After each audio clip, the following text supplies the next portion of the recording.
tuweze kumkaribisha rais wetu wa Jamhuri ya Kenya, Uhuru Kenyatta.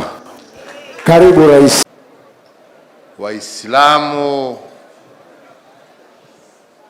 viongozi na wananchi kutoka sehemu mbalimbali za taifa letu la Kenya, assalamu alaikum.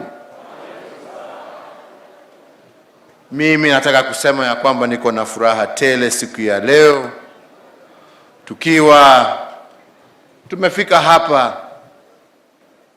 tule pamoja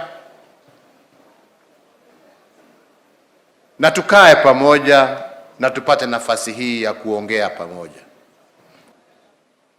Furaha yangu ni kwamba tukiwa leo katika huu mwezi mtakatifu, ni nafasi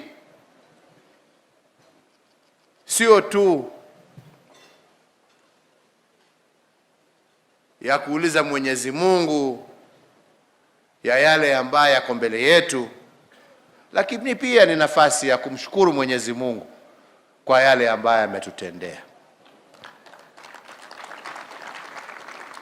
Na ametutendea mengi. Tuna amani,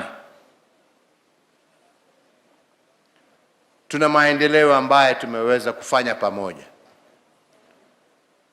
tuko na umoja, na wananchi wako na uhuru na demokrasia ya kusema yale ambayo anataka, na hiyo ndio msingi wa taifa. Hiyo ndio msingi wa taifa. The fact that any Kenyan, wherever you may be, whatever your color, whatever your race, whatever your religion, whatever your gender, that you are free and feel that Kenya is your home.